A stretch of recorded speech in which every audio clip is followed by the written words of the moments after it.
kept coming. Every few generations, God was sending prophets to ensure that His creation is guided, in particular human beings. So He sent revelations with prophets. That's why people like Noah, Abraham, Moses, Jesus, and Muhammad came. They were all prophets of God who worshipped God in the same way. They all bowed to Him. They fell on the floor. You see, the reason why people fall on the floor, bow, is to express the humility before the ultimate power. Just like you, out of respect, you might kneel, or you might, like when Queen, when people get knighted by the Queen here, people go and kneel and she puts the sword on you. So they're kneeling out of respect. God deserves the ultimate gesture of respect, and which is prostration. A human being cannot be more humble in a posture than, because the highest part is the forehead. He put it on the ground. So this is how prophets prayed. Moses, Jesus, Muhammad, all of them, sallallahu alaihi wasallam, prayed like this. I have a question. Yeah. So we said God is the wisest one. Yeah. So why would He create all the other things where people find divine in trees and stuff? If He has created everything and He is the Most High, why would He create people and that knowledge? Good question. He created everything so that we see His signs in them. Because He hasn't shown Himself. God has not shown Himself to the creation. He has not come down on the planet Earth because He's beyond.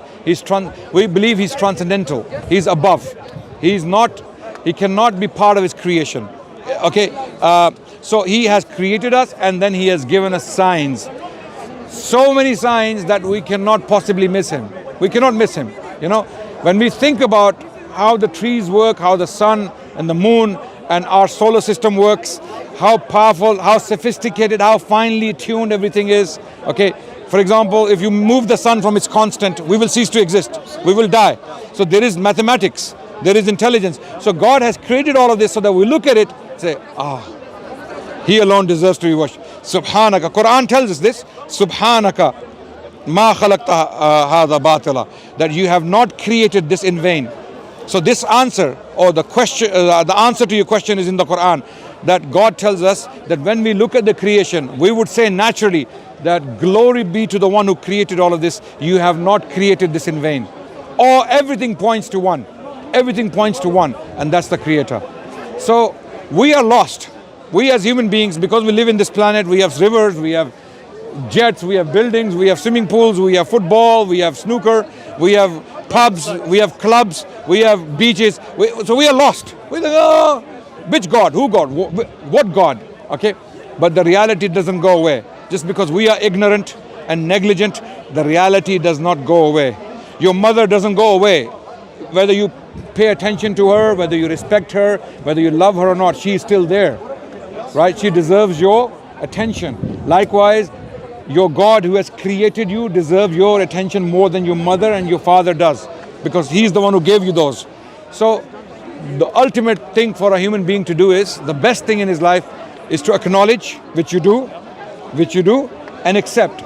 Acceptance comes with obedience. Start to follow. Quran, we have no doubt, is His revelation.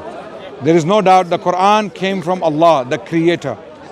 Why do you have no doubt? Because what I'm trying to say is the Buddhists have no doubt. They believe in the correct. They don't believe in God. I know, but that's the thing. But they believe that their way is the correct way. Christians believe. We can easily show them why it's not the correct way, because it's all man-made. Anything man-made, check this out. Any idea that comes from human mind is ultimately flawed. It will be ultimately broken. Because human mind is limited by knowledge, by experience, by conditions humans may live in, or circumstances. So we are conditioned by our culture, our language, our people, sometimes our society, right?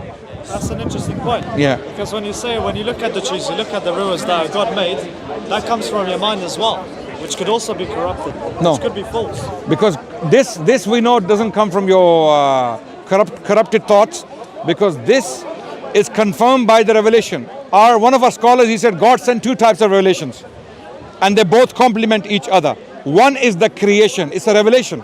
It's God's revelation. God revealing Himself to His creation, that this is me who did this. Number one. Number two, the books. the revelations in the form of a text that dictate terms, that tell you what you need to do in life. You want to be happy? Then follow this, this, this. You don't follow this, you will have a miserable life. That's it. So God has spoken with us, we the Muslims, as